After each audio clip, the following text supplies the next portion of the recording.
Hey everyone, welcome back to more Flesh and Bad. Today we're going to do part two of our Hunted set review. We are going to be talking about the uh, assassin cards, the generic cards, and the two chaos cards that they printed in the set. And we'll also touch on the expansion stuff just at the very end of it. I So forgot we didn't mention that. yeah, but yeah, we'll go ahead and get into it. We're doing the same thing with the timer. We're giving ourselves a minute to talk about each card, maybe a little bit more for stuff like legendaries. But yeah, we'll get started right now. All right, now we have Schism of Chaos. This is a Chaos Resource Gem, which is legendary blue pitch. No other stat line. When this pitch, each hero shuffles, then puts the top card of their deck face down in their arsenal. This card's hilarious against Zen and Mystic Heroes, for instance, just because like if you snipe a chi off the top, this card's like hilarious and funny and very cool. I like this card a lot. It's just I don't know if it's like good in terms of CC constructed viability, but it's a good meme card, which is I think very important. I think it's super sideboardable. So what this says is if you are playing a hero where you do want to set up like a strong second cycle, this negates that at like the cost of just you pitch it to do something. So like if you're playing against like I don't know like Florian and they're pitch stacking like trees or whatever to You shuffle and you get rid of that pitch yeah stack. you shuffle, it's ruined. You play against Kano, right?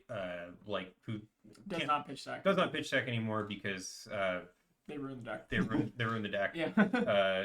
Unban my tomes. But yeah, if you in magical world where you were still able to pitch deck, this would Theoretically ruin that. yeah would completely ruin that. Actually, not even theoretically. I think this is a good effect to have in the game as just like a shuffle and also just like a weird kind of disruption effect that like gets rid of chi for like I like the design of this card a lot. I think it's a very cool card. And it's one of the only two chaos cards in the set, which is really cool. I don't enjoy the design of this card. I don't like the idea of making an opponent shuffle their deck.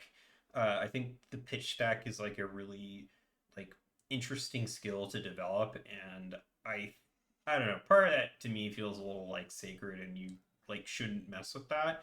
I think it's fine to have a singular or two heroes, I guess, in this case, that can do it though. Like maybe that's like a weird specialization they have is they can interact with pitch stack.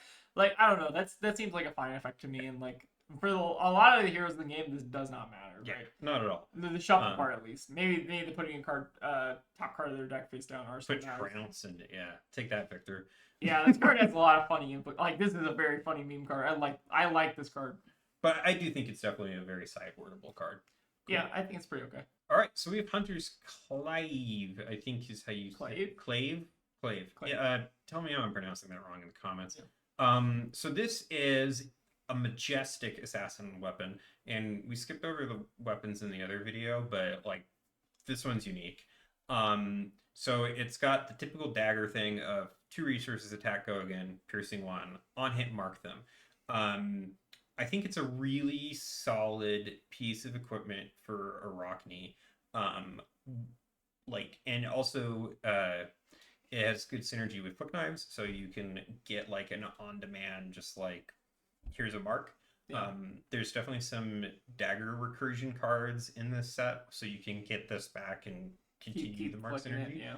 One really interesting thing about this is supposed to be in the expansion slot and not playable in limited. Yeah. From what I understand, it's not in the expansion slot, and at the world premiere, LSS had to say like, "We're sorry, our bad." So yeah, don't play this at pre-release if you open it. You're not supposed to. Yeah, but this card's like kind of insane. A lot of people weren't actually sure how Arachne was going to be like marking, but putting it on a dagger is probably like the best possible thing to put it on for Arachne's sake, right? Because like you just get a free mark a ton of the time. Like this card's I think very good for enabling the hero. So this is a little bit worse of a dagger, but this is kind of like the more limited dagger. So once per turn action, attack, go again. Does not have piercing notably, but if it's stacking marked hero, gets +1. And then when it's a hero, you may choose to destroy it and mark them. So this is more of like a limited dagger, I think, just to get some good mark synergy and some good damage. But again, for constructed, I think you'd almost always rather just run the Hunter's Clave or whatever it's called. just because like you don't have to like destroy it to mark your opponent, which I think is a very big upside. Yeah, I think that's like I think that there's not a ton of reason to run this in CC if you have access to the Majestic Dagger and like some of the other debuff daggers. Um, like being able to recur Hunter's Clave over and over again with like all sorts of assassin cards that do that is a lot better than getting this back. Okay, so we've got a legendary Arachne specialization. It's a headpiece. It's called Mask of Deceit.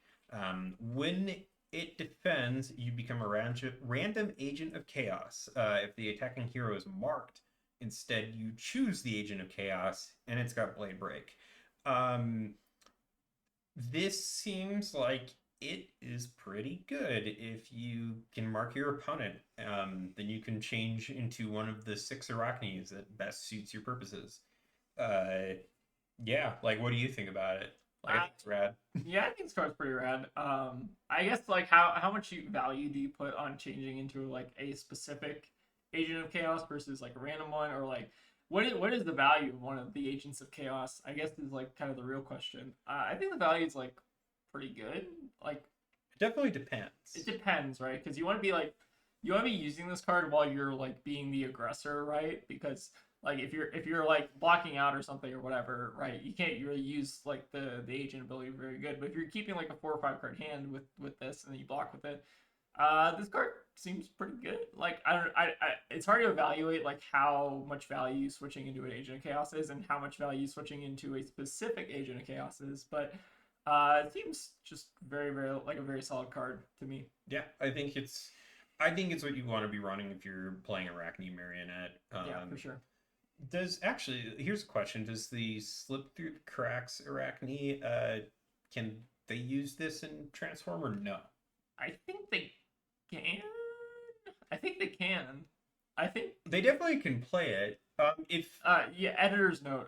Yeah. Look up. I'll look this up, and if I forget to look this up or I can't find it, my inclination is yes, though. Yeah, if I forget to look this up when I'm editing the video, or if I can't find it, post it in the comments. Yeah, let us know. Let us know. Definitely cool if you can, though. Yeah.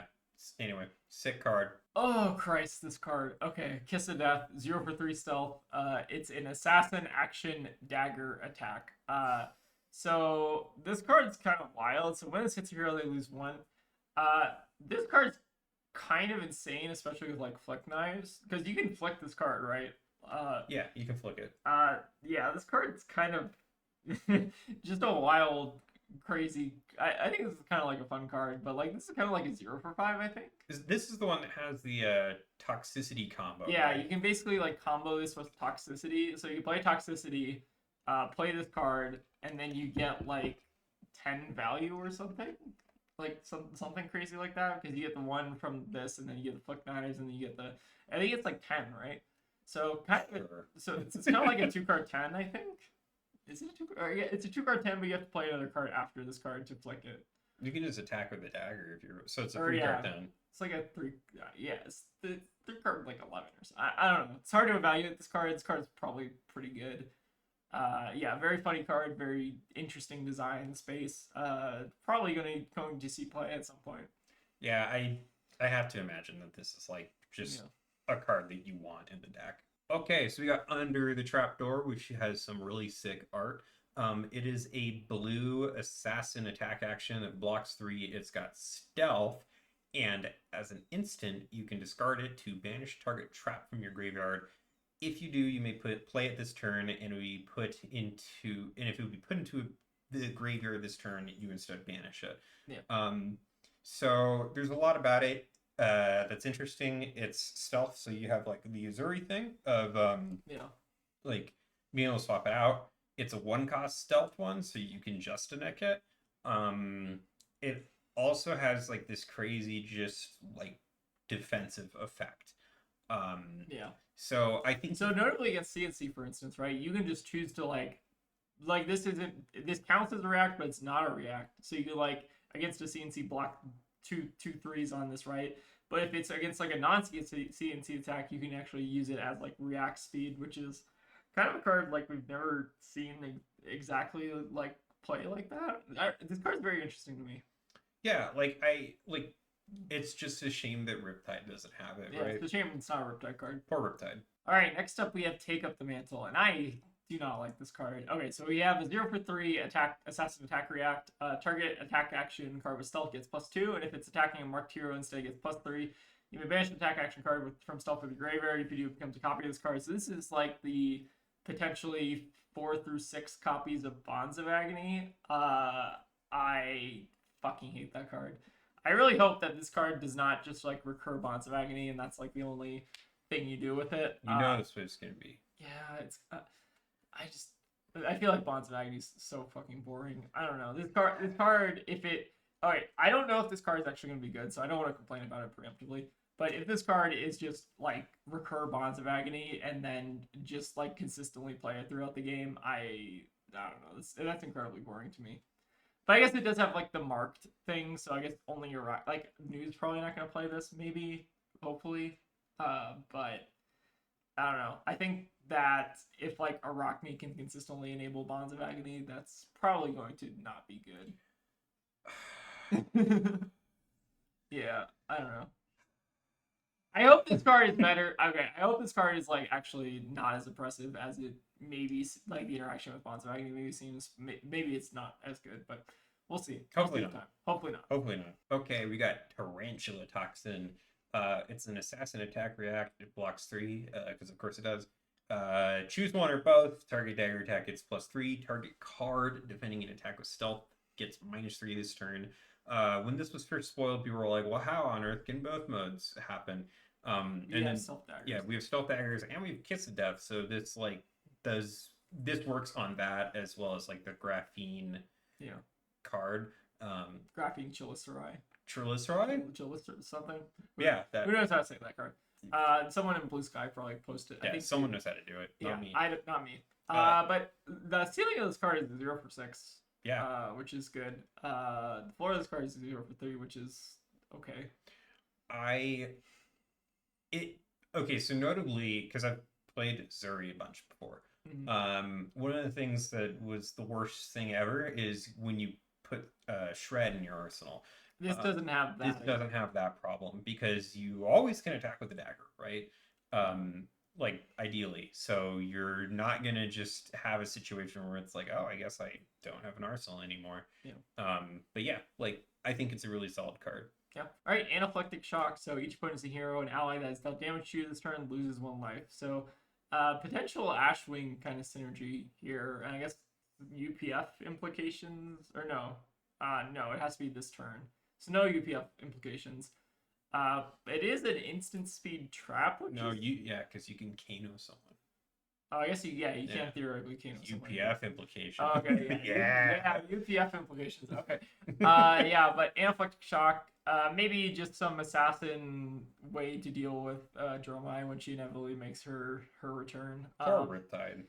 Poor Riptide, not getting any traps this set, which is sucks. It kind of does suck, I guess. But they printed a Riptide card every 2 sets for the past I think this would actually be a really good card for Riptide. Because I know Dromai sucked for him.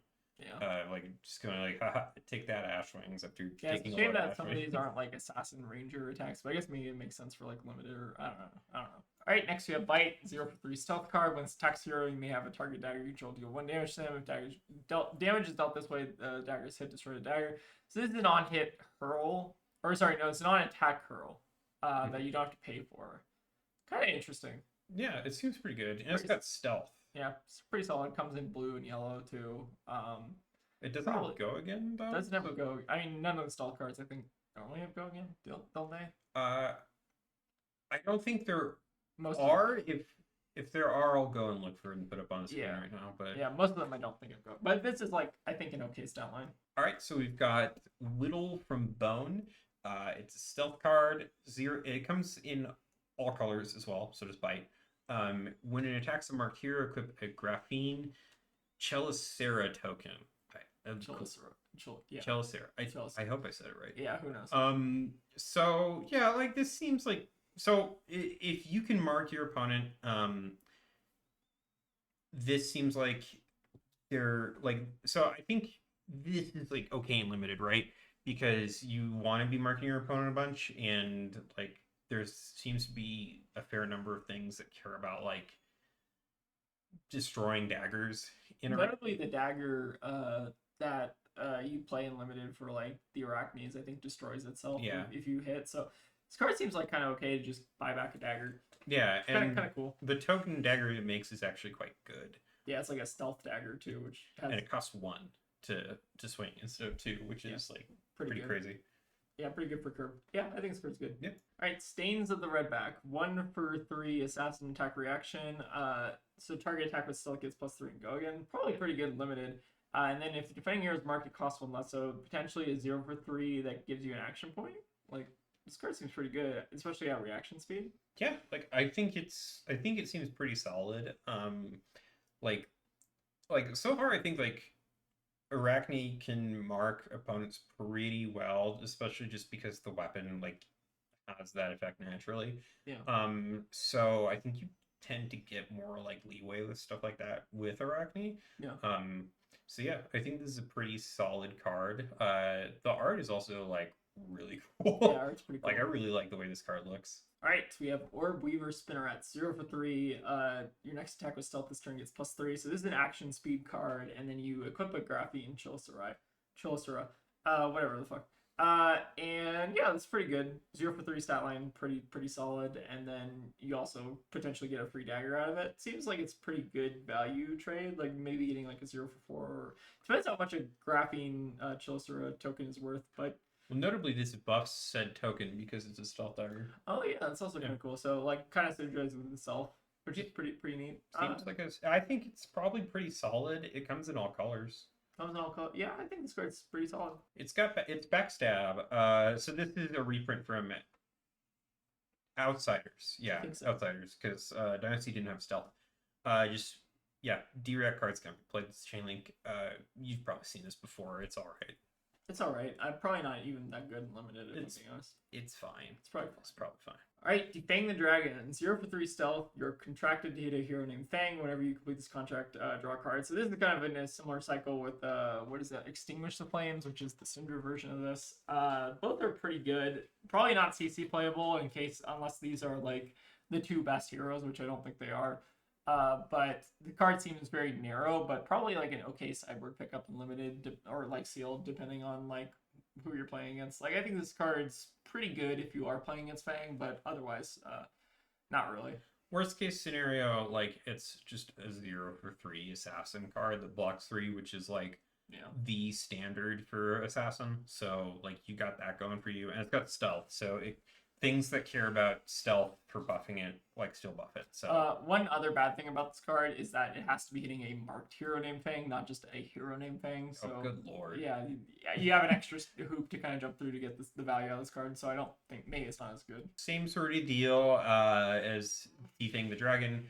Like same exact sort of things apply. It's still a lot of awkward hoops to jump through because marked hero named Syndra. Art goes fucking hard though. Art goes extremely fucking hard. This card is Carlos. You fucking nailed it.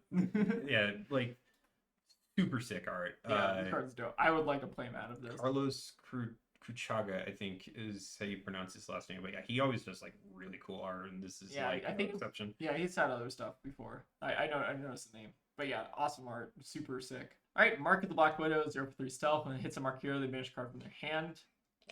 This card's probably one of the better stealth cards. Banishing a card from hand. The problem is like you have to hit a marked hero, which like how easy is it going to be to get a mark on the opponent hero? I feel like it's going to be pretty easy, but yeah, this card seems very, very solid. Well, in I think in CC, because you have Hunter's Clave, it makes it a lot easier. It makes it a lot easier. You can flick it and go like, like now you're marked. Haha. I'm so sick of cards being banned. Like I'm so sick of losing cards. I'm sick of this. Yeah, okay, but I think this card's very good. Yeah, probably one of the better stealth cards. It comes in all 3 colors too, so you can't you can play like the blue ones.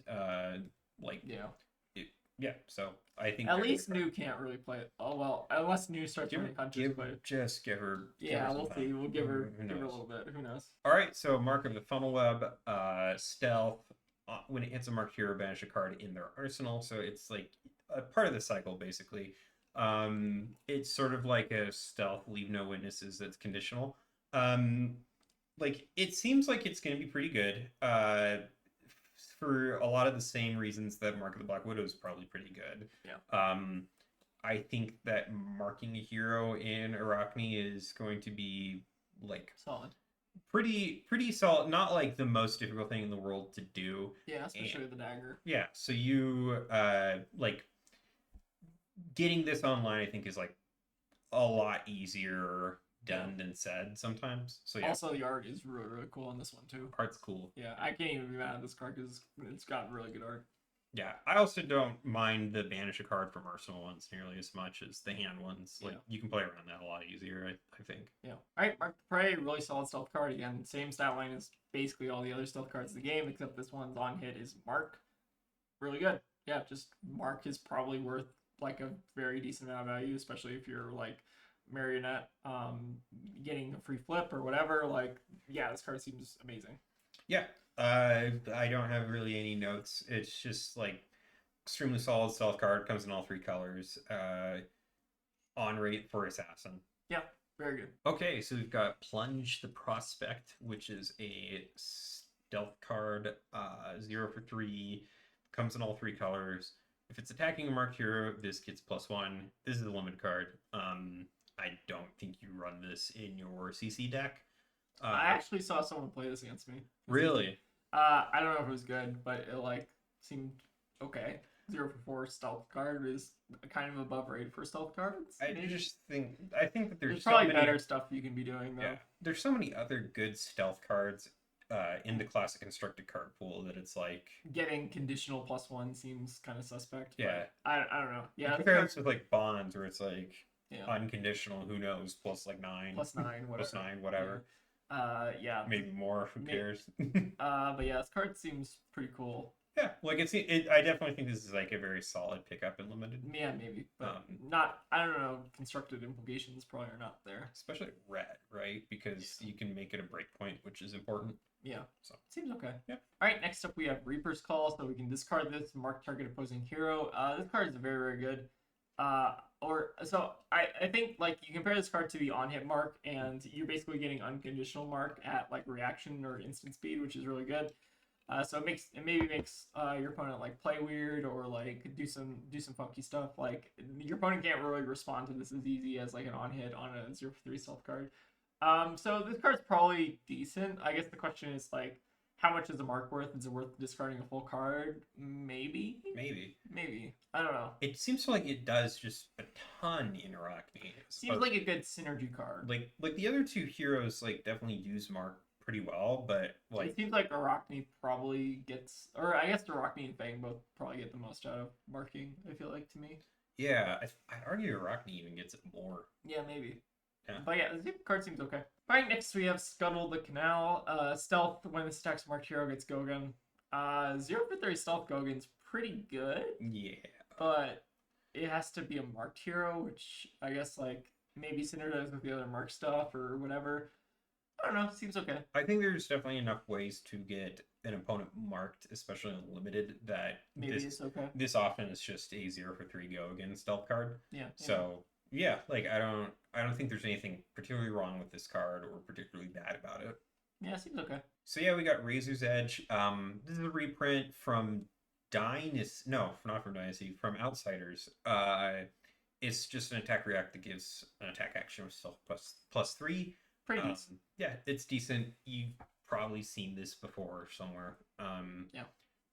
A pretty good card. There's better attack reactions at this point. All right, next we have 2 sides to the blade. So we have a 1 for 3 assassin attack reaction that applies to daggers, and then we can also basically give target attack action card with stealth +3, and then when it hits the hero mark. Oh, so we only get to choose one. Sorry.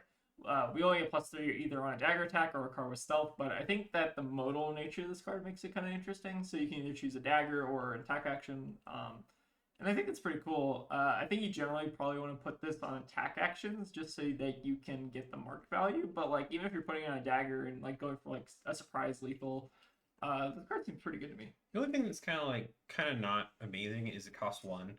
Yeah, the one cost is a little bit prohibitive, but I think it's probably okay if you're doing like dagger plus stealth card plus one cost. There's just like so many assassin reacts that are free, right? Yeah, that's true. But Yeah, I think that I think this maybe is fine. fits the curve pretty okay. It's only in red, notably. Oh, that's kind of interesting. Yeah.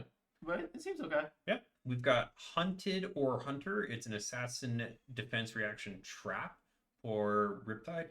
When this defends and the attacking hero has played or activated an attack reaction that's chain link, they lose a life.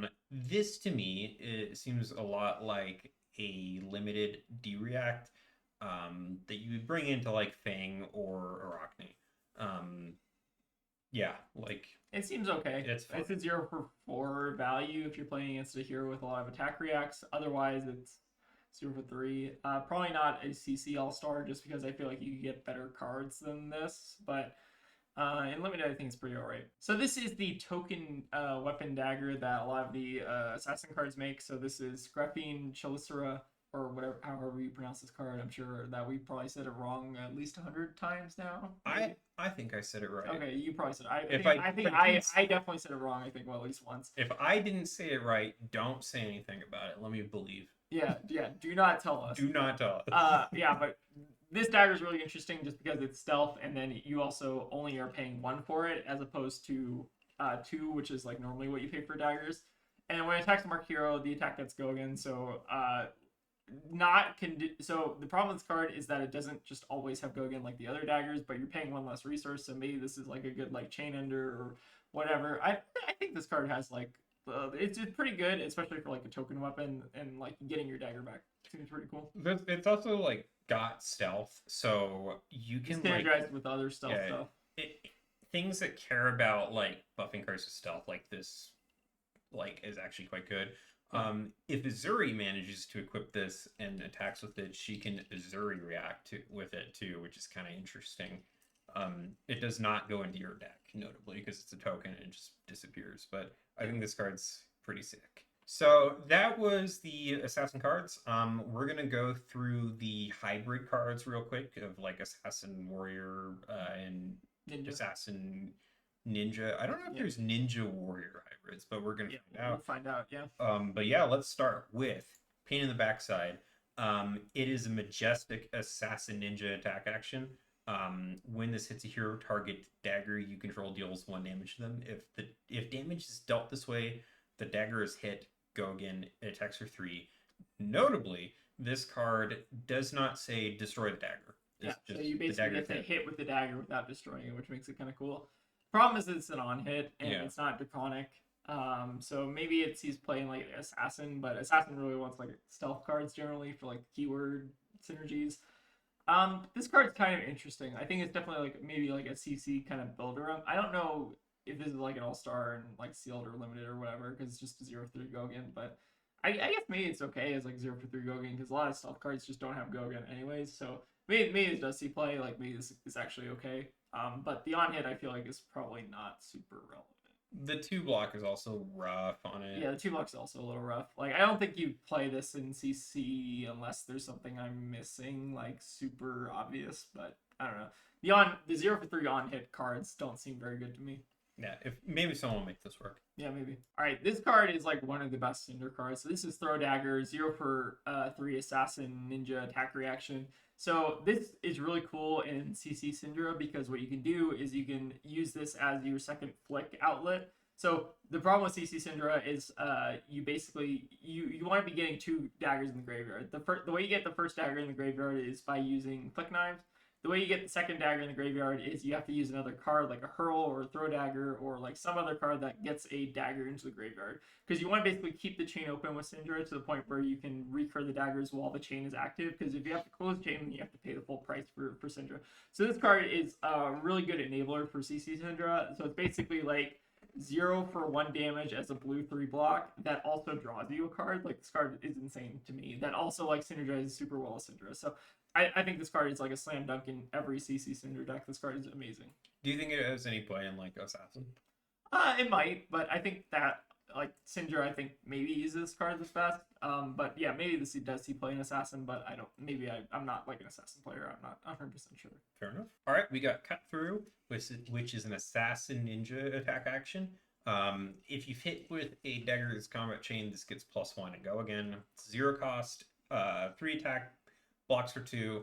I think it's probably pretty all right especially in like limited, because it's not super telegraphed, right? Yeah. Like, your opponent doesn't know that you're going to be doing this, so and it doesn't say like, oh, if the last chain link that hit was a dagger, right? It's just if you've done it at all, right? So like a lot of times this can just be a 0 for 4 go again, which is pretty solid. I think this actually has really good implications in like Ira, for instance, in CC, because you can do like 0 for 4 go again off of Kadachi, because like no one fucking blocks first Kadachi anyways, right? Yeah, you're not supposed to. Like most of the time you don't block first Kadachi, so this is like pretty 0 for 5 if it goes second. Yeah, 0 for 5, but like I'm excluding Ira's ability, but yeah, this card has a really good stat line. It's just maybe got like the second strike problem of, are you hitting with a dagger, like how frequently are you hitting with dagger, that kind of thing. But yeah, seems pretty decent. Next you got Up Sticks and Run, which is kind of like a weird card to say, or like, is that like a phrase? I don't know. Probably. But yeah, it's an action that lets you retrieve a dagger from a graveyard, so it's kind of like a 1 cost, if you kind of think about it. But if you don't use that mode, it's a 0 for 4 on your dagger attack that gives go again, or that has go again. This card's got I think a good stat line that also has like some weird dagger synergies. Like I think this card's like kind of okay. The problem is it's not draconic, and the problem with it is that like, I don't know. I think this card's just like kind of good. So in Assassin, this actually fits the curve pretty well, right? Because you can play it, pay 1 to get your like Hunter's Clave back, and then spend the next 2 to attack with it. So it's a 2-card 5 with an on hit mark. So I guess it's like okay. Yeah, so it can be pretty good. So the only problem with this card is that you have to attack with the dagger, and daggers are just like not damage efficient unless you're like Syndra. Like Syndra's got the most efficient daggers, but like assassin daggers aren't super efficient. That's like I think the core problem. Yeah, they're not efficient damage wise, but they do have like debuffs and effects. So yeah, the card's interesting. Probably good and limited. All right, so pick up the point. When this attacks, you may retrieve a dagger from your graveyard, and it's got go again. It's an assassin ninja attack action hybrid. Yeah, so like if you think about it, it's a 1 cost 3 attack go again that if you have paid that 1, you get a dagger back. So the difference between this card and Up Sticks and Run is that this card is just an attack in itself, or as opposed to a non-attack. So you're getting +1 for the non-attack, plus 0 for the attack version.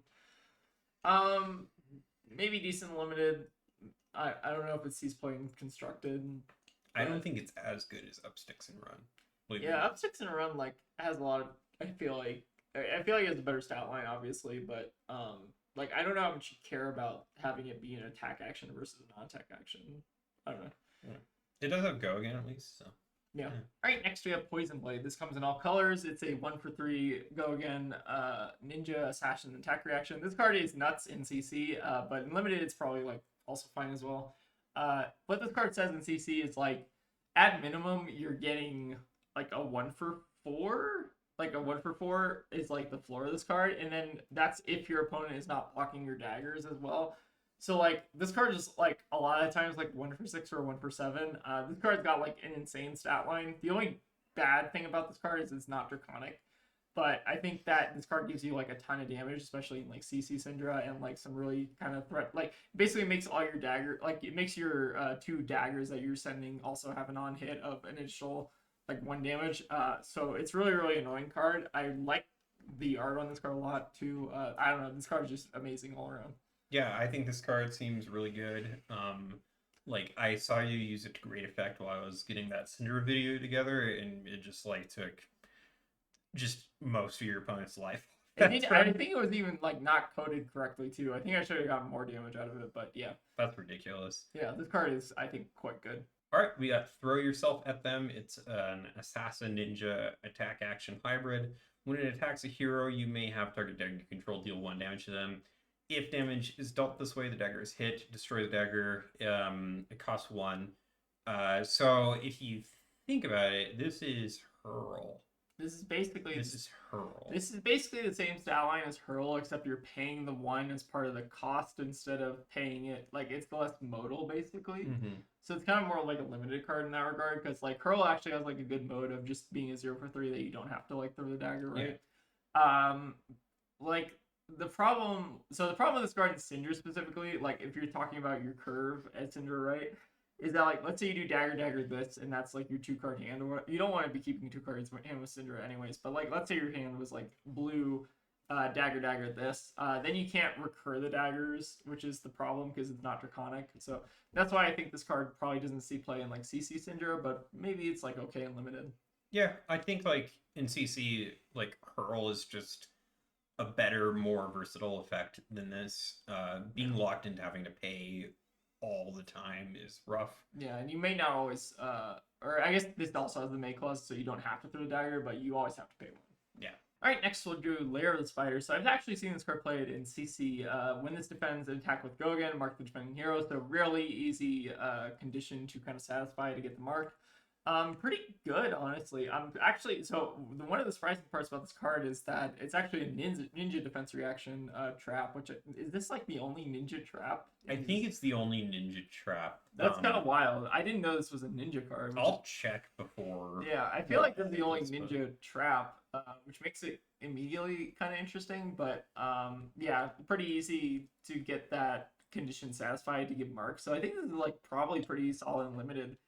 Just a 0 for 3 D react is probably quite good, and then it also gives a mark like 95% of the time. So like, I think this card's very, very solid. Okay, so we're skipping over the Assassin Warrior hybrid equipment.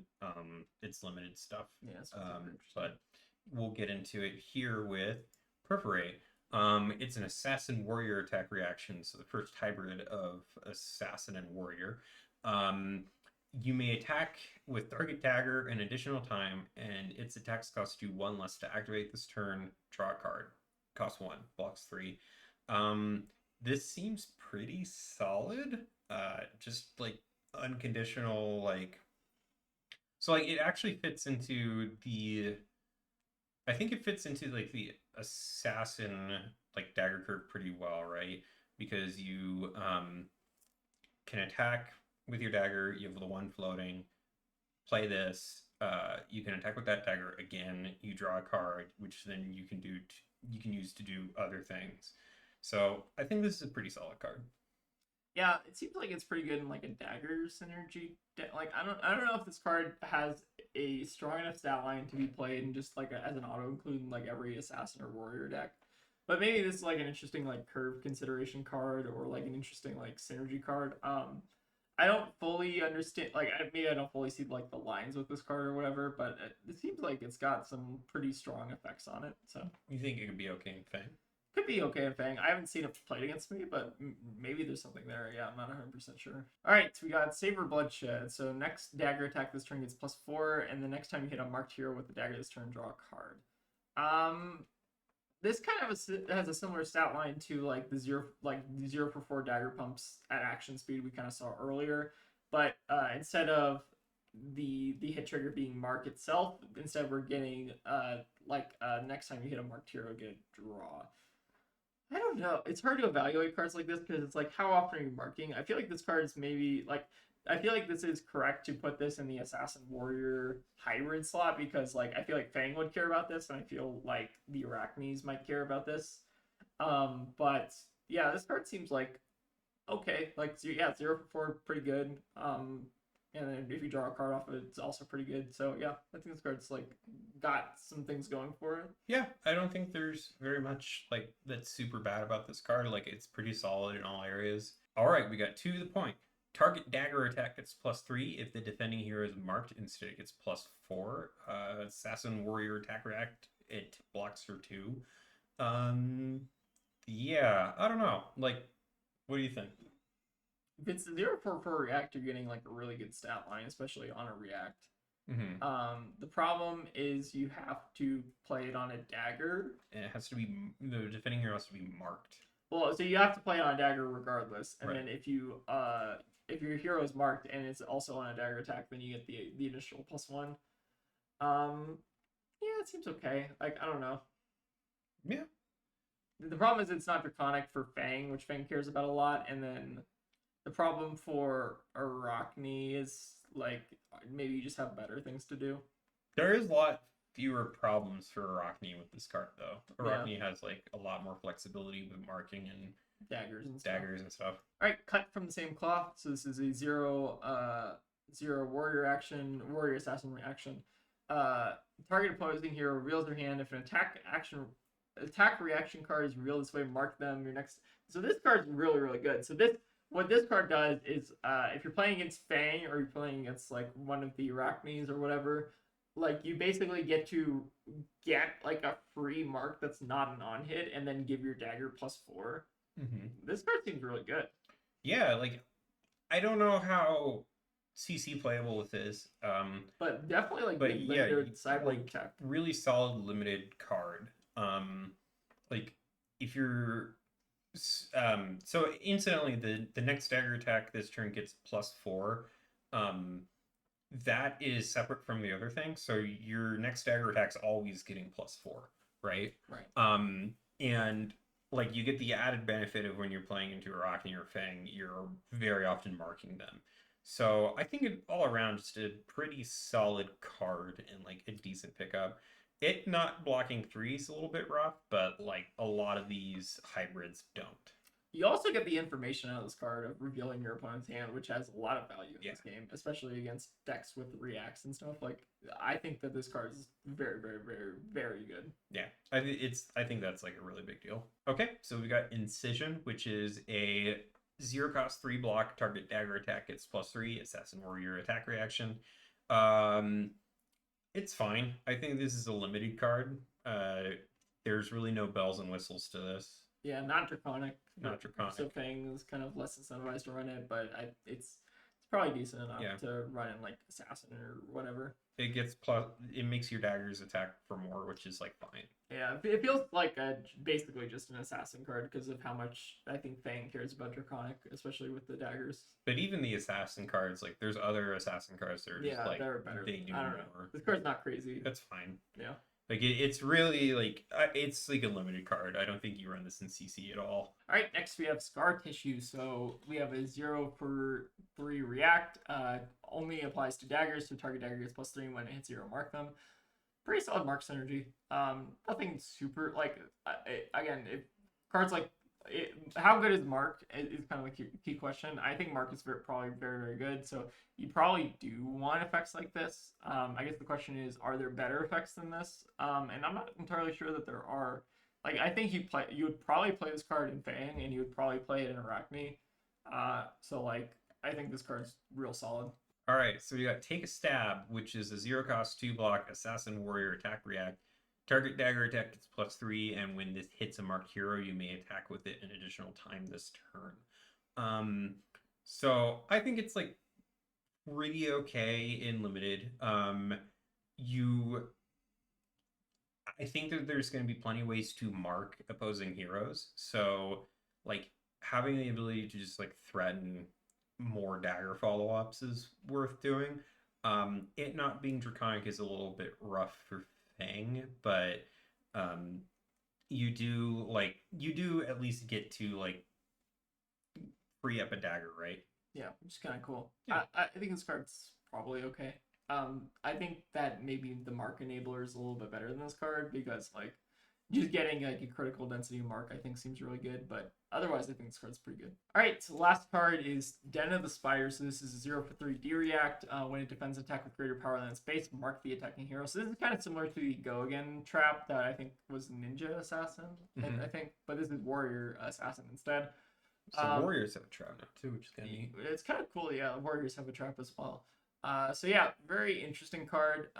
So I think it's probably at its best, I feel like, against maybe like Fang and also maybe like Fang and Assassin. You're talking about in limited specifically? Yeah, in limited specifically, I think this card seems like at its best. Like I think Syndra typically doesn't have a ton of buff stuff. She Like, kind of has some of it. she has some. I don't know. Maybe this card's just like generically good into every hero, but like I feel like you mostly maybe want this against like because I feel like the assassins and the warriors have more attack reactions than like Syndra does. So I feel like this is like an assassin warrior D-react for to play against assassins and warriors. Okay, so we're on to the generics, and let's start off with quick dodge flexors, which is not quick dodge reflexors as I read it originally. This is a generic leg equipment. It's legendary. Its text says defense reaction resource. Add this to the active chain link as a defending card. It has 2 base block this chain link. At the beginning of the end phase, if this defended this turn, destroy it. One thing that you can do with this card, and the reason why I think this card is insanely good, is you can move it between chain links. So if your opponent is sending 3 chain links, you can use blue to block 2 on each of those. Basically turning a blue 3 block into a blue 6 block, which is like Very wild. powerful. The chain, if the chain goes longer, you can keep doing it, which is also nuts. And since it's not a card, right? It's not like a sync below. You can use this defense react on Command and Conquer because that specifically mentions playing defense reaction cards. Yeah. It's a lot like the Oldham ability. I think this card's insane. I think this is the chase generic of the set. Yeah, I think this is like the best in slot leg equipment for a lot of decks, and there's a lot of decks that if they're not using it, it's because their leg slot is so integral to their game plan otherwise that it's just not worth it to give it up, like Wizard or I guess like Prism. Like I wouldn't run this over Footsteps in Prism, I don't think. Right. So my opinion of this card is I think that this card is very, very strong, especially like for like control strategies. I've even kind of considered this card in Zen for a little bit, just to, like maybe you play against new or whatever, and like you just get like a ton of value block wise. Like it might like I think that this card is like so generically good that it might see play in like a ton of different decks. Especially like replacing like Civic Steps and Guardian, for instance. Like you probably will see that as well. This card, I think, my problem with this card is that it's generic, and my problem with this card is that I think it's kind of boring in terms of like how you activate it, because all you need to do to activate this card and to like use it is to have a blue in your deck, right? Mm-hmm. Or like multiple blues in your deck. So like, I think that this kind of card design is not incredibly interesting to me, especially when it's not siloed to a specific class. Because like if this effect is like bonkers to the point where it's like sees play in almost every deck, like how do you fix that problem, right? Like you can't really do like my problem with this card is if it's ever too strong, like there's no way to like remove this card from the game because it's legendary and like people paid for it, right? You can though because they have banned legendaries at this point. Yeah, they have. Like but, they banned Crown of Seas. They have, but I guess my problem. They banned Art of War. My biggest problem with this card is that it's generic and that it's a legendary and that it's not incredibly interesting how you use this legendary. I love the card personally. I think this is like a slam dunk in Florian and gives him much needed blocking power into aggro decks. Yeah, like the go wide aggro decks that like he kind of is a little bit squishy into. Like one of the things that I kind of just don't like. One of the things that I like about this card that I've seen a number of people like be upset about, and I understand why, is that it hoses aggro decks. I don't think it like hoses them to the point where they're unplayable. It's a card that you only get to use during one turn. Yep. So like you'll want to like pick that angle, right, and choose the turn that's going to be the longest. But like it's a thing that if you know your opponent has it, then you can play around it, right? It starts in play, stays in play. It's not like a secret. Right. But it does like make it so that you're not just automatically like super unfavored into decks that go super wide. So okay, the way to kind of evaluate the math on this card, I was kind of having trouble like kind of explaining this thought, but like if you're pitching like a blue 3 block to use this card, you're only getting 3 additional value. So it's not like as insane as it seems. Like you're not getting like a 0 for 6 right away. You have to pitch like 2 blues in order to do that and have your opponent go like 6 chain links wide. So I don't think this card is actually as like insane as it seems. But if your opponent ever does go like 6 chain links wide, then all block 2 or whatever, and you get like 12 value out of this card, you're probably in a very good spot that game. Yeah, like I like it a lot. I think it does a lot for decks that really kind of need something to like deal with aggro, and like aggro is really strong. Like Yeah. like My qualm with this card is I wish it was more interesting than it is, because it feels like a very boring, low cost like thing to do, I guess. sometimes you just need boring. I don't care if it's like the most interesting deck building card in the world. Like I care that I don't have to struggle into like Viscerai and Aurora nearly as much as I used to playing Florian.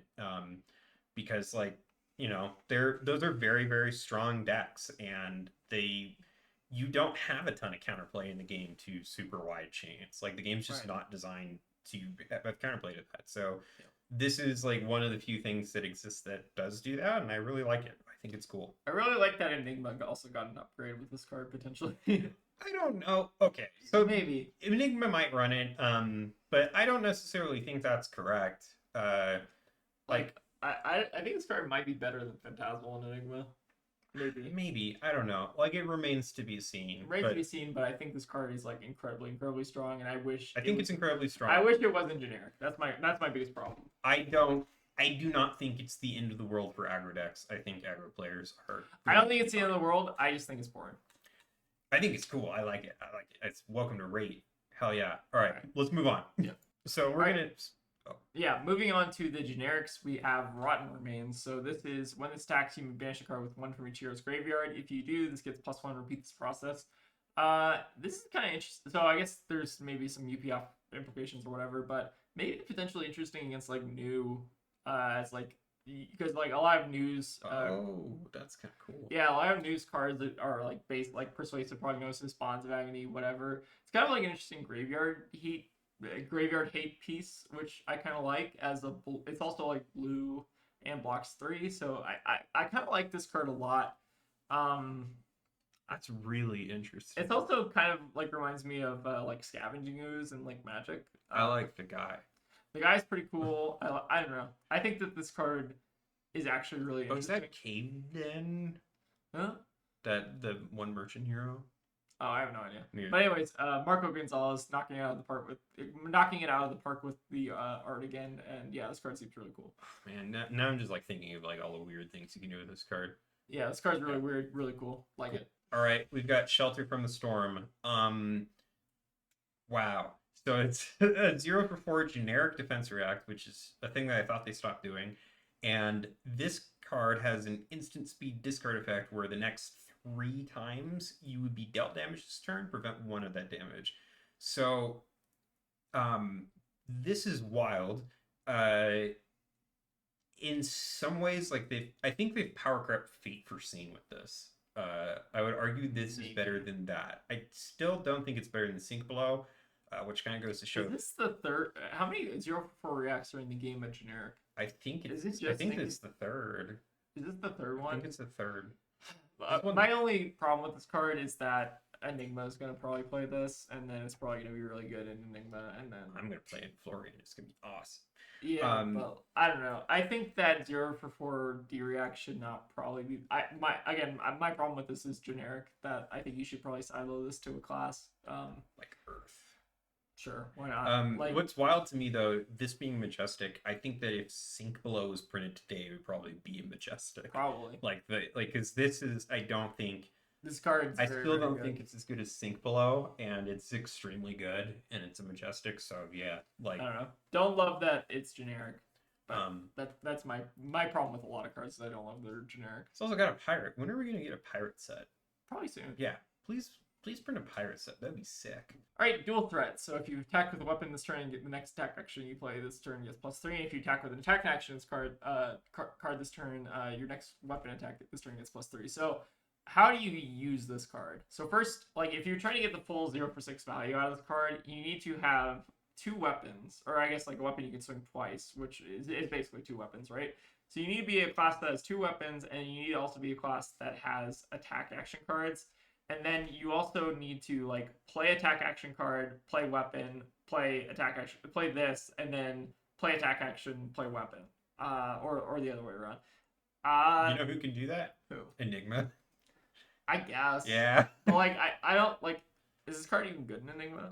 I think that Enigma has things to be doing that are way better than playing a yellow generic action. Yeah. It's kind of cute, but it's This like card it's like prismatic leyline to me. Yeah, this card feels like prismatic leyline, and that it's a 0 for 6 on paper, right? But like, how often are you actually able to get this off? Like, I don't know what class this is for. None, because it's generic. Or, but like, Right. who's supposed to use this? Like, maybe assassin.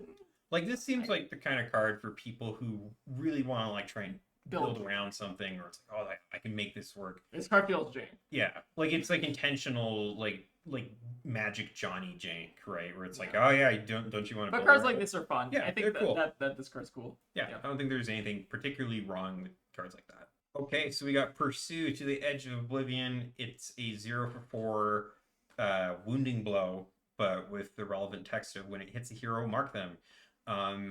So yeah, so I think it's just a limited card, right? It's a thing that you add into your deck that's like a really solid on like actually kind of above rate if you count mark as like additional value. Like attack action. The art is also sick. Art goes fucking hard. I think this is the art that like was in the teaser. Yeah, like it's super cool. Yeah, really good job. And yeah, this is basically wounding blow with an on hit. Or wounding blow with an on hit. Very good. Yeah, super solid card.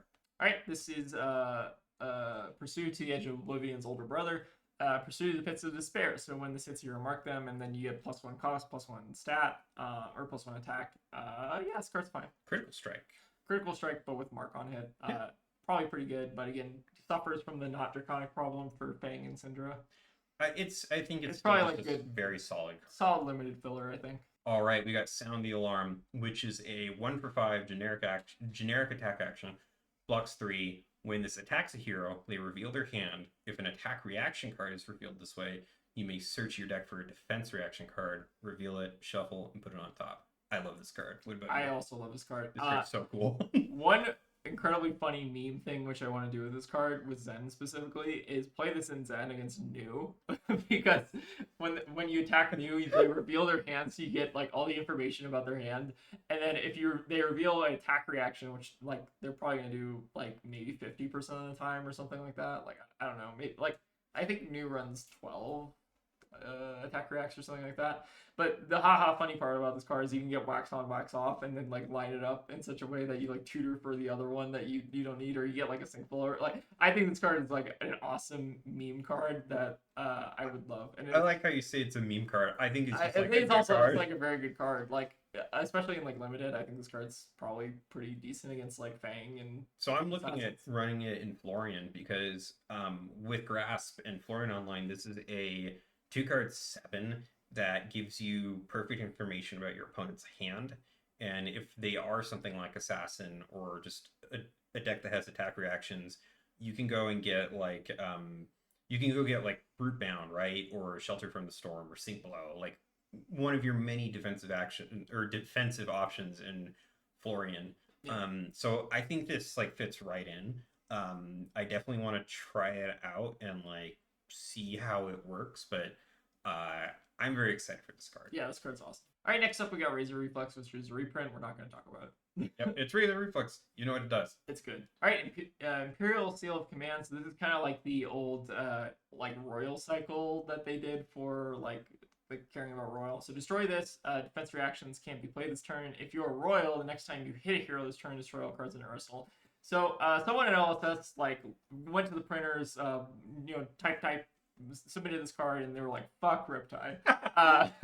But no, this card is like probably not going to see a ton of play unless it becomes like I don't see this card actually seeing it. Like I think Terry, if you're watching this, you're probably safe from this card. I know you were a little upset about this card, but I think that this card is like probably okay. It's got the same exact problems that those other They're royal too items do. niche and they don't have like go again. Yeah, like Imperial Warhorn, I think was like the best best one. I know people use Imperial Edict and Kano, but like I'm sorry, Kano Bros. That shit sucks. It always sucked. You're wasting a fucking deck slot playing that in Kano. What are you doing? Yeah, but this isn't very good. Okay, we got Relentless Pursuit. It is a 0 for 3 generic action. Go again. Mark target opposing hero. If you've attacked them this turn, put this on the bottom of its owner's deck. So it's kind of like an anti-fatigue thing. It's kind of like Drone of Brutality at a blue 0 for 3 action. That's go again. You have to attack them though. You do have to attack them, but like it's pretty easy when you have like daggers and stuff. I think this card's like kind of it's got like a lot of weird, interesting synergies potentially. I don't know. I think that this probably won't see play in like CC or whatever, but like maybe is like kind of a funny meme card in like limited and stuff. I think it serves like the purpose of like not completely fatiguing out, I guess, because like you can. It's also like pretty good if you're going first in limited, because you can just play this to get the free mark online and then like not give your opponent a ton of filtering and then or maybe just like attack with dagger or whatever. Yeah. I don't know. It seems kind of cool. Okay, so we got Calming Breeze. The next 3 times you be dealt damage this turn, prevent 1 of this damage. So it's essentially just they took the ability to shelter from the storm and turn it into a generic instant. I think it's a very solid limited card. It prevents. There's a lot of things that come in for exactly 1.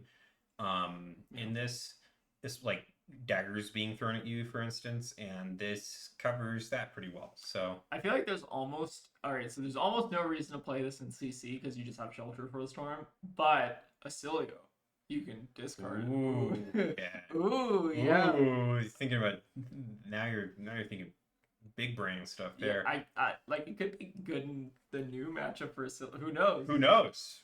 Probably not. I don't. Probably not. Probably not. Yeah. But it's a fine. It's card. interesting. Yeah. You know what it is. All right, Sigil Sauce, good card. Good card. All right, next we have Tip Off, which is an instant speed mark effect, which is kind of like similar to some of like the stealth cards and the other cards we kind of saw earlier. But this one also has like a modal kind of nature to it, so you can play it as a 1 for 5. It being a 2-block kind of sucks, but kind of an interesting generic. I don't think this card's terrible. I don't think so either. There's probably better cards that you want to be running, but like if you have to run this card, you're probably not that mad about it. Maybe. Yeah, like I think you definitely need to have like a critical mass of being able to mark opponents, and if you're not seeing them in the draft, maybe this card like this fills that slot. This fills that slot. All right, we got Outed. It's a 0 for 3 generic attack action. If you're marked, you can't play this. If the defending hero is marked, it gets +1. Go again. I don't like cards like this. I don't like cards like this either. They're too conditional. Too conditional, and then I think that the payoff you're getting is not incredible. Like, so it also, notably, it doesn't block. So at its floor, it's a card that you can't play. Yeah. You can't play, you can't block it, you can only pitch it. It's also only in red, so yeah. So if you're marked, it's very bad. And if your opponent is marked, it gets +1, which is like not worth it. It's like not better. I think this card's trash. Yeah, I don't think this is where you want to be. All right, next we got Lalo, which is a D-React that has a similar clause where if you're marked, you can't play this, and if the attacking hero is marked, the next attack this turn gets -1. So this card is kind of similar to Outed in that I think it's too conditional. And if you're marked, like this card is good if you're ahead, but bad if you're behind, because if you're behind, you're probably like marked or like you got like some shit going on. And if you're behind and you can't play a D-React, this is not a good card. So yeah, this card I think is not good. Yeah, I don't think it's very good either for all the same reasons that Outed's not good. At least this one does block. Yeah. All right, so Exposed, which is the 3rd card in this cycle. If you're marked, you can't play it. Target attack gets +1. Mark the defending hero. It's a generic attack reaction, which is kind of interesting.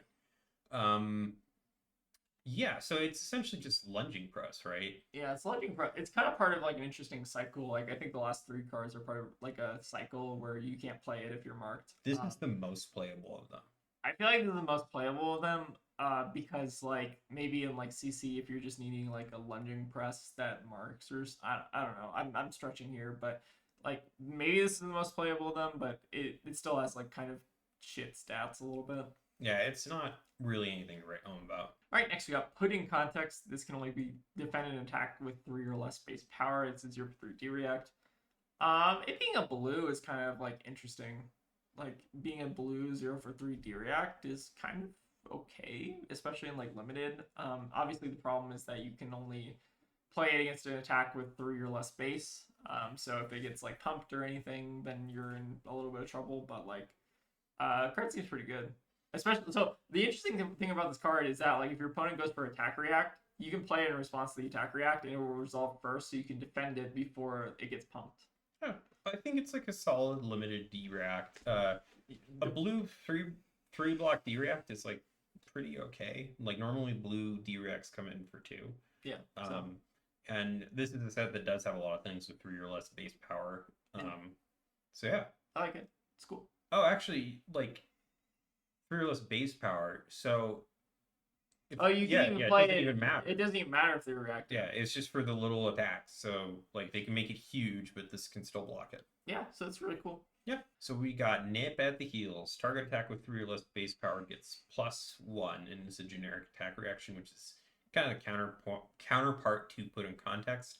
I don't think this one's very good. Yeah, being a 0 for 3 lunging, or like a lunging press that you can only play on a 3 or less base power. I guess it's like maybe okay, but like conditional lunging press is kind of weird. And then I do like the little crab guy who's like, I like the crab guy a lot. Yeah, it's pretty cool. Also, it's another pirate thing. Yeah, maybe this is the pirate set though. It'd be so cool if we get a pirate set. Yeah. All right. All right, next we got Trot Along. So your next attack with 3 or less base power this turn gets Gogan, and it has Gogan itself. So kind of like a Machinations of Dominion type effect, but not a Runeblade card. So just a good action point enabler, I guess, is what this is. It's kind of like shitty Blink, if you think about it, that blocks 3. But there's been some talk about trying it out in Florian because Reaping Blade and Plowender are both 3 or less base power. Oh yeah, this can apply to weapons too. It's kind of cool. So I don't know how I don't know about it. Like I think it's a huge risk with New around. Right. Because she's got a lot of like use it. Yeah. Yeah, she can use it super well. It's cool. It's interesting, and most interesting is it's the belittle guy. Yeah, it's a little guy. What's up, guy? What's up, guy? Yeah. But he'd be such a sick hero. I'd love for him to. Yeah. Yeah. But yeah, I don't know. I think it's a cool card. Cool card. Okay, we got Public Bounty. It's a 1-cost generic action that blocks 2. Mark target opposing hero. The next time you attack a marked hero this turn, this attack gets +3. It comes in all colors. It's gonna go again. It's just like a generic mark and buff. Like, yeah. I think this card's kind of solid. Like, it's pretty good. It's unconditional mark, and then unconditional buff. Unconditional buff. And it's on any attack. So I think this card's like pretty solid, especially as a generic. Yeah, I think it's pretty good. I don't know if it's CC good, but I don't know if it's CC good just because it's not like Draconic, which is like the main downside. But yeah, this card's like very playable and limited. So we're gonna finish up here with the expansion slot cards. We also went and grabbed Philip because he was being bad and knocking things over. Yeah, he really likes knocking things over. Say hi to Philip. Hello, Philip. Hello, Philip. All right, cool. Aurora, why don't you get us started with Thick-Hide Hunter? All right, so I'll do my best to do this while I'm holding the cap, but Thick-Hide Hunter is a 2/4/6 brute attack action that also blocks 6, which is really interesting. So I think the implications of the card, right, are like in Rhinar, for instance. Like I think this card probably is at its best in Rhinar, just because like when this stacks defends, you discard a random card as well. So that's supposed to be like the downside of this card, but like let's say you block out completely with Rhinar, like you block 9 with like 3 blocks or whatever, and then this is your last card that you block with. You basically get a free 6 block, right? Mm-hmm. Because you're not paying the cost of discarding a random card. But you can also use this in kind of a different way. If you want to discard a random 6 at your opponent, then you kind of get like a Scowling Fleshbag effect on a card, which is kind of cool. That's not how that works. Is that how that works? So Rhinar's Intimidated is only on his turn. Is that true? Yeah. Oh, really? Yeah. Okay, so that's not how that card works anyways.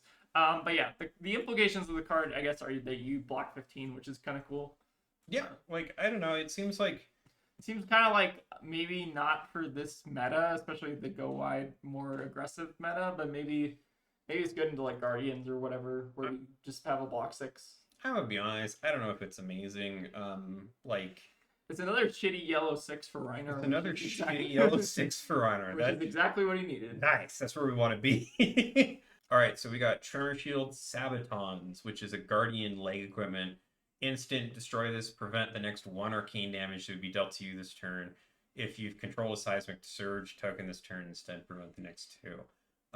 So I have a question. Is this any better than Spell Void? Like, no, it's actually worse than Spell Void. Here's why. Why is it worse? So it's worse than Spell Void because it's the next. So oh right. Yeah, it's why like Ward is worse than Spell Void, and why like you run Waning Moon into Prism, because if they're like, oh, I'm gonna pop Halo and get a Ward and flip it, you just go Waning Moon, and then your opponent's like. So yeah, so it's they give Guardian like. I don't think this. It also has Blade Break, I guess, but I don't think this is like. I don't think it's good. I don't think it's good into.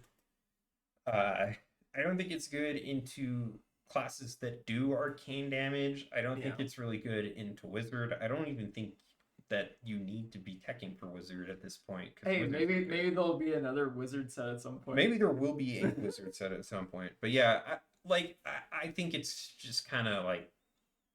Whatever. I don't think you run this. I think your Null Rune boots are better than yeah. Funny thing is, like, most Guardians, I think, run Null Rune boots as, like, the slot, so I don't think this card's very good right now. Alright, next we got Roiling Fisher, which looks like a Zendikar card. So we got X1 cost, and destroy a card, an aura with cost X or less, then you may destroy a Seismic Surge you control if you do repeat this process. So, let's pretend that this card is, like, good, which I don't think it is. But, like, let's say you want to try to kill, like, a mirror guy, which is a 3 cost, right? So you have to pay 2 cards as Guardian to kill a mirror guy, and then you have two floating left over, so you can maybe send, like, a scene, like what is this card trying to achieve, I guess, is the question, and I'm not entirely sure what it does. It's a 4-card get rid of mirror guy and CNC, which is, like, a lot of cards to do that. Yeah, and then I guess, like, there's like the Seismic Surge synergy, but like Seismic Surges have historically kind of sucked in Guardian anyways, so it's like. So this is a card that I think this is a card for like the Guardian set maybe at some point, but not for right now. So I don't think this card does anything. I hate cards like this. It's like targeted help to deal with problems, but it's not good enough. Yeah, this card is so narrow that it's like. It's just like unreasonable to expect it to like work and be good. It's like the kind of thing where it's like, well, what Guardian really needed to deal with like Enigma is like a Jagged Edge effect, right? And yeah, something or like something similar to that, and not. I think Jagged Edge is a lot better just because it's like decent into other decks. Like you just play it as 1 for 3, but like this does nothing in it. Yeah, it's like a thing for like one thing, and that's like to me like the worst thing that a card could be. All right, we got Retrace the Past. You've probably already seen this. It's a Katsu spec. When it attacks, if a card with Gust Wave and its name was the last attack this combat chain, name a card. This gets that name +2 and go again. So this is a way of fixing the Bonds of Ancestry ban for poor Katsu. Yeah. Poor Katsu. Poor Katsu. So funny thing about this card is that like when I was playing it in my like Katsu deck, and I think that there are a couple of cards that this enables that are interesting, like maybe like Break Tide and like you can do like the Break Tide Flood Force thing. I think Break Tide is probably like the lowest or like the easiest one to enable with Retrace, but like you don't, I feel like, want to run too many copies of that card. But a lot of the times this is just good enough if you just name Surging Strike and then you play another Whelming Gust Wave after it, and then like you're just getting an extra card draw out of it. Like I think that's kind of like where you want this card to be, like just a 0 for 4 that also enables your other better cards. So I like this card is definitely like no, this card is like one of the best Katsu cards they've printed in a while, right? But like does it do enough to make Katsu S tier? Probably not. No. It's not like a power card. It's just like a glue card. What Katsu needs are like power cards to make the deck better. He also kind of needed some glue cards. He needs both. He needs both, but it took a lot from Katsu. So like to be a good deck, you need glue cards and then you need power cards. This is not a power card. This is just glue. So until we get the power cards, like this is not doing a whole lot. I don't think. It would be fun if they banned it. It would be funny if they banned it or made it only legal in Zen. Somehow. The Katsu spec. Katsu spec, yeah. All right, so we got another prevention effect like the Sabaton, but this is for Mechanologists. So destroy this, prevent the next 1 arcane damage will be dealt to you. If you boost this turn, you prevent 2. So potentially targeting Kano hate, I guess. Like I don't Why know. are they doing this? They're targeting a deck that's like What the fuck? debilitatingly bad right now. Come on, Yeah. guys. Like, give me some. Yeah, I don't know. This card's Interestingly enough, I think this is a little bit better. I than think it's better than the Sabaton's. Sabatons. Because seismic surges suck, but like boosting is very easy. So I guess maybe there's like a world where like Kano actually is like the best deck, and like you see cards like this will see play, and maybe they'll be better than they are now. But like right now, it's like whatever. Kano, it's not the best deck right now. In a cool alternate timeline, this is a really important like card. But I do think that it's good that they're printing cards like this for the future when like they make Wizard good again. So what's interesting is like this is only I think good into Kano. Yeah. The other Wizards is probably like maybe it's good against like rampant growth with the. Well, so it's interesting. So it doesn't prevent enough on this is like an aside, but I think it's worth talking about. It doesn't prevent enough on something like rampant growth because it's so tall, right? So like preventing 2 on the Surgeon Aethertide, that's gonna save you like 4 life, like I think like 4 life total. But like preventing 2 on the Wildfire can save you upwards of like 10 or more. Right. Like if each Wildfire counts for 5 damage, or each opponent Wildfire damage counts for 5, if you're doing Kano math, then this saves you 10 life. But then like this is also just not very good into stuff like Acilio or Blaze or anything. So it's like they made a card thinking that Kano was going to be way stronger than he was, and that Rosetta was going to give him all this, but then like it didn't happen. All right, we got Null Time Zone, which is a Mechanologist item. It's got Crank. It enters the arena with 2 steam counters. When this enters the arena, name a card. The card can't be pitched or played from hand while this is in the arena. It's another one of those like hyper narrow Mechanologist item hate cards that like people don't know about until they get like paired into like a Teklo on Talishar, and they're like, what? The good part about this card is that it hoses Mystic Heroes really bad because you can just name Chi. Yeah. It can also hose Kano. And it stays around for a long time. This enters with Steam Counter, and then I guess you can crank it, so it like stays around for potentially 2 to 3 turns. Yeah, and if you keep putting counters on it somehow. Yeah, this card is actually like pretty good sideboard hate for Mystic. Like this might honestly swing the Dio match. Like the Dio matchup was already kind of unfavorable, like not like super favored for Zen.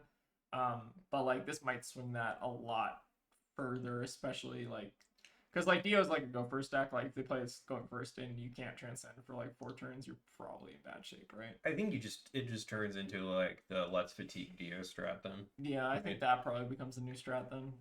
This also kind of can hose Kano. I'm not going to tell you how to do it, like what card to name, but it's not Wildfire, so like cool, figure it out from there.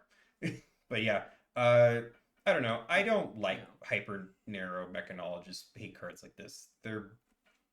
I never remember them. Yeah. All right, next we got Enchanted Quiver. So this is kind of similar to the other prevention effects we've seen, but this one only triggers if there is a face-up arrow in your arsenal. So kind of similar, I guess similar to the other prevention effects. But so actually with Skullbone, does this like you don't have a window to respond to the Skullbone cost, right? If you're Azalea. I don't think you do. I think that's part of the cost. So this is actually really good, I think. It can be. And then this is like generic, like maybe this replaces like the Azalea Quiver if you don't care about the aim counters with like Crow's Nest or whatever. It can be fun. So like I definitely think that if you're playing Azalea, you run this over the Spellfire Cloak, which was what they used to run in Kano. Did they run Spellfire Cloak? They did, right? Because they're Spellfray Cloak. Spellfray Cloak. There's too many cards. There's too many cards. Anyway, they would run Spellfray Cloak, right. And this essentially just lets you keep running Tunic, if you want to go that route. So maybe the good part about these prevention cards is maybe they're specking on Kano being better at some point, but now he's not. He's really not. He will never be good again. Yeah. Okay, Chain Reaction. It's a Ranger defense reaction. It's a trap. which is cool. When this defends an attack with Gogan, you may turn a non-attack action card in your arsenal face up. If you do, you may play it this turn as though it were an instant.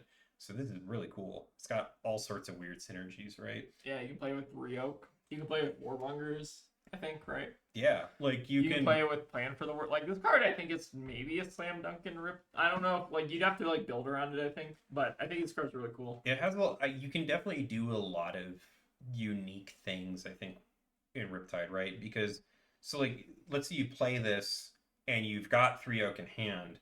You can put it in your arsenal with the Riptide trigger, turn it face up, and then you can play it as an instant, so you draw 3 more cards to keep blocking.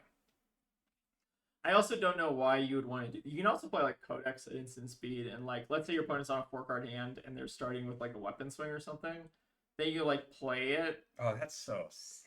That's cool. Like, I play it, give your opponent a frailty, and then like maybe do something on your. I don't know. There's like a lot of weird defensive codex. Defensive really codex. Cool. Defensive codex is awesome. Or maybe you could like play with like Codex of Inertia or something. Oh, Codex of Blood Rot. Or yeah, like that'd be sick. I don't know. This card, I actually think this card is incredibly well designed. I really like this card. Yeah, I think it makes me want to play Riptide.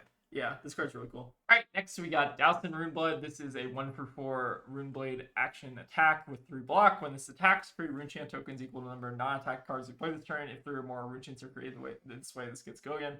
So you are the kind of Runechant expert between the two of us. Like, how good do you think this card is? Like, I feel like if you're playing too many non-attacks in your Runeblade deck, you're kind of opening yourself up to Warmongers pretty bad. So, like, it seems kind of like a potentially risky card. I think this is dog shit. Yeah. Like, it's so bad. So, it specifying Runechants created this way is, like, just awful. And then it costs 1. So, do you think he's playing like Vinset? Like, I feel like they would have to build their decks incredibly weird to like use this. I don't think it's sees play anywhere. So like in Viscerai, so if you were to play Mordred and another non-attack and then pitch to play this, that works. And it gets go again. In Florian, if he's online and you've played 2 non-attacks, this gets go again. So like with like the buffs, right, with things that like increase the amount of rune chance, there's currently nothing that makes it so you can play 1 non-attack action and then have this like game go again. So it's extremely inefficient. And then when you couple that with it being costed 1 of all things, it's worse Hocus Pocus, which is like a draft card from Rosetta, and Rosetta had, like, for Runeblade at least, like incredibly powerful Runeblade attack actions and cards at common and at rare, and this is a Majestic that is like worse than any of those. So yeah, I think that this card, I don't know, it might be better than I feel like we're making out to be. I think it's really awkward bad. Is the problem. It's very awkward. I think that this card only becomes good if they print like some sort of thing where it's like the next time you would make Runechants, make 3 of those Runechants, right? Something like that. But because that card doesn't exist, or like that piece of equipment doesn't exist, this card's just like, there's a million other cards that you could be playing that are way better than this, especially after Rosetta, which gave a ton of really good Runeblade cards to the class. It's spur locked. I love this card. So this is Brody's card. As you can see, there's Brody and there's this ham sandwich. You know, the funny thing is, when the ham sandwich meme actually like became a thing, I think that was at the Battle Hard in Portland, or the calling. No, it was way before that. Was it before? Yeah, it was way before this. Yeah, it's like a well-known thing. Well, I saw him eat one on stream. Like maybe. Well, that was really funny, but he's been eating ham sandwiches on stream for his entire career. He talked, I think, on Arsenal Pass about his ham sandwiches and why he's like, yeah, I brought them because they're efficient, or not because they're. It's like, well, because it's just like an easy thing to have on me for food, and you need to eat it at a tournament. And it's like, there's nothing wrong with that. Yeah, there's nothing wrong with it, but it is funny that it's on the art. It's also really cool that he got a card. But let's talk about the card, right? Yeah. So each hero secretly chooses the number between 1 and 6. Then those numbers are revealed. The hero that chose the highest number loses that much life, searches their deck for a card with cost less than or equal to the chosen number, reveals it, puts it in her hand, then shuffles, go again. Chaos action. What do you think about Brody Spurlock's invitational card, or celebrational card, rather? Why is it a paragraph of text? It's way better than what he submitted. It's better than what he submitted, but this card is still like I understand, like it's a funny card, but this is the only other chaos card that they made.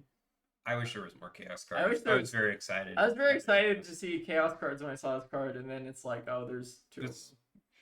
It's such a cool card, though. Like, I actually really like. I really like cards like this. I really like the card too. Like, I think that this card is fine. I guess my problem with this card is that I hate cards that have like a paragraph of fucking text on it, and this card is like really bad about that. I guess. I mean, I understand what it does now. Like, like the wording makes sense. I just wish it was like not as complex as it is. I think the effect is really interesting. I think like cards like this are really hard to play correctly, and yeah, I guess I am also very disappointed that this and Schism are the two chaos cards. I was really hoping it would be like a full talent as opposed to kind of like a marker like Royal is.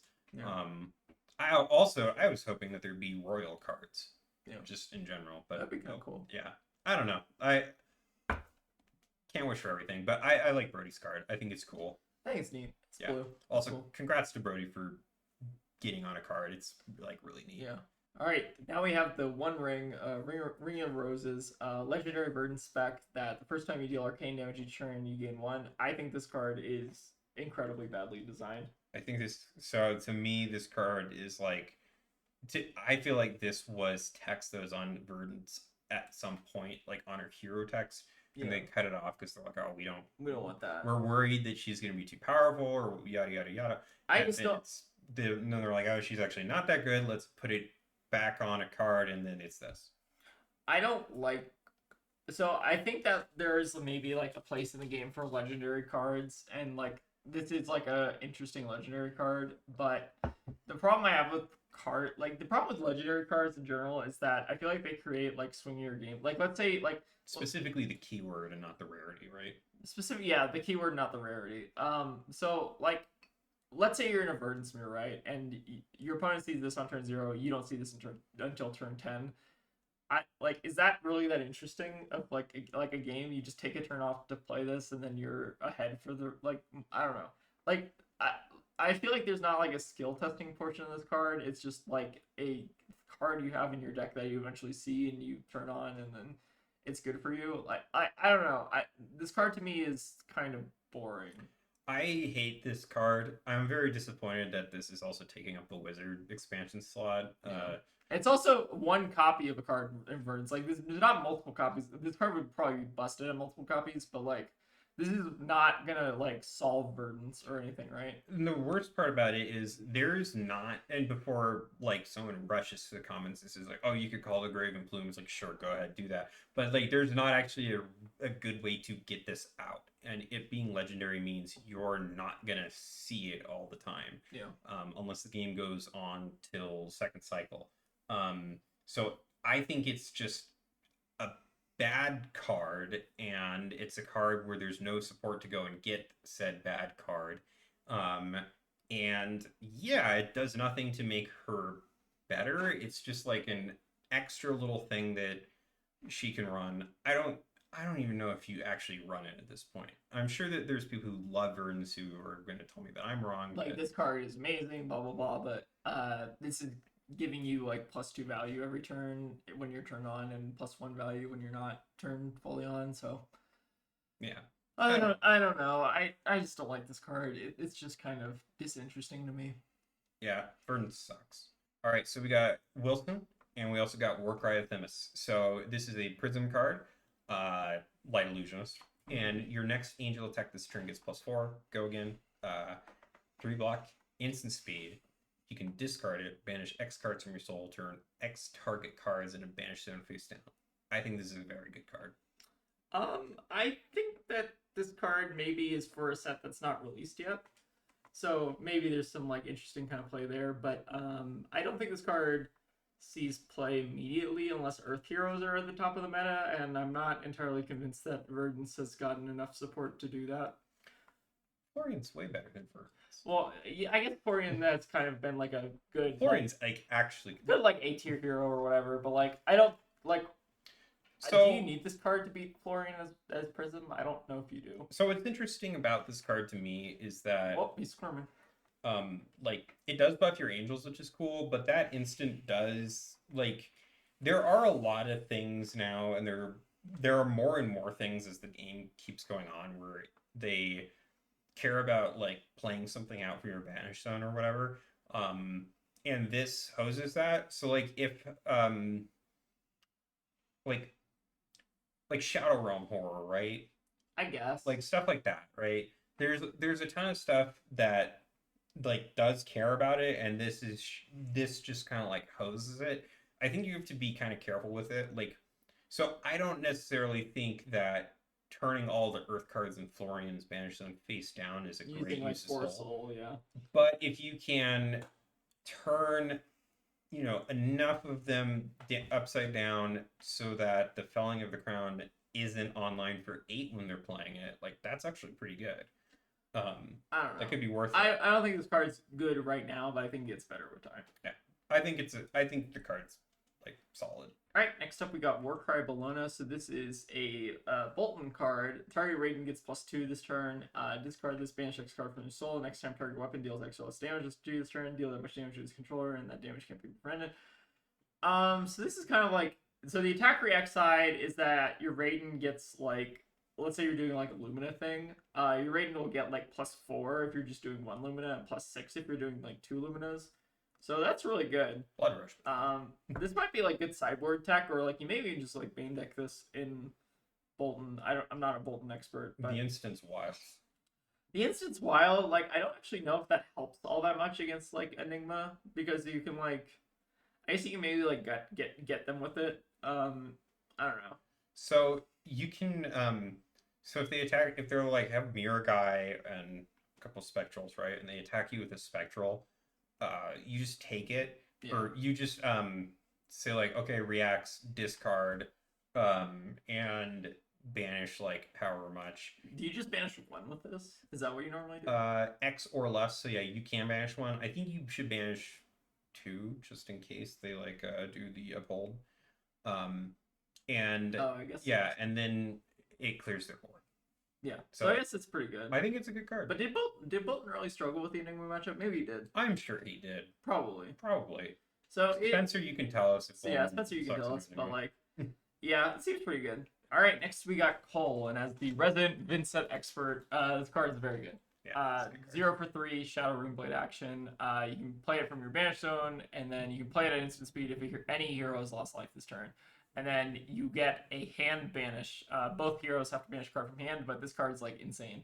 So, the ceiling of this card is your opponent attacks you on turn 1, and then you just get to like let's say they attack you with like 3 attacks, and they have 1 card left in the hand that they're trying to arsenal at the end of the turn. What you can do with this card is that you can just play it at the end of your turn. You deny your opponent an arsenal, and then you also set yourself up with a banish for the next turn, and then you have like a 5-card hand next turn, right? This card's very, very good. Just very punishing. Your opponent has to like play around it. You can kind of like save this for a better turn if you just want to like put it into your banish zone and play it when it suits you. Like this card is very, very strong, especially for Vincent, who is kind of like struggled a little bit, honestly. Do you think it brings her up to the upper echelon of tiers? Or she is the highest S tier hero ever. She's actually oppressive. There's no other deck that's better than Vincent at this point, I think. Oh, for sure. Okay, and then for our last card, it's Command & Conquer. They reprinted it. Different art. Not that art. We have the thing on February where it puts the cool versions of it, and this is objectively the coolest Command & Conquer. But they reprinted it. They reprinted it at Legendary, and there's also an extended art treatment, which is kind of cool. I think it's good that they're reprinting it. It would have been nice if it was at Majestic. Yeah, I think it's cool. I think it's good that they're reprinting it. And wait, is it a Legendary? It is a Legendary. Oh wow. Okay. Yeah. But Legendaries have been like a lot more opened in these past few sets, so I think maybe that's it's fine. Yeah. I don't know if the price is going to come down a ton, but I think it's good that it did see a reprint, even if it's just as a legendary in the set, because the set will be opened like a lot. I think it's pretty pushed. Well, I think that about wraps up our set review.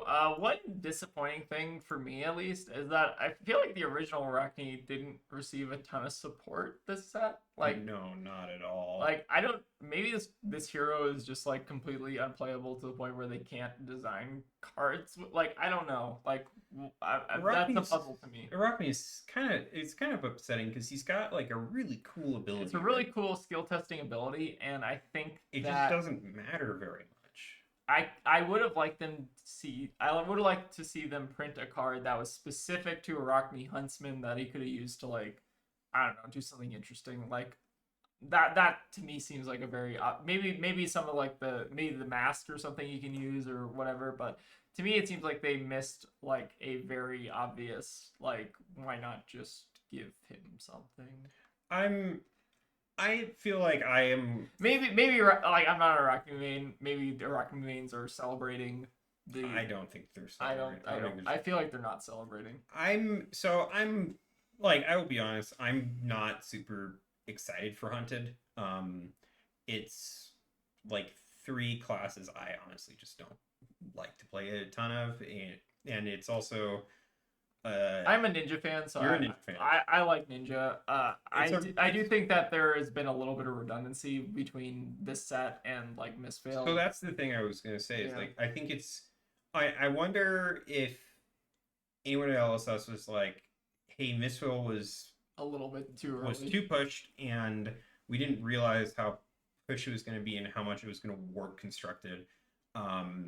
Maybe Hunted is coming too soon after that, and the ninja assassin X set is going to feel a little bit weird coming this soon. Because like, I feel a little bit like, okay, like, didn't we just have this? Yeah. Like, what's going on?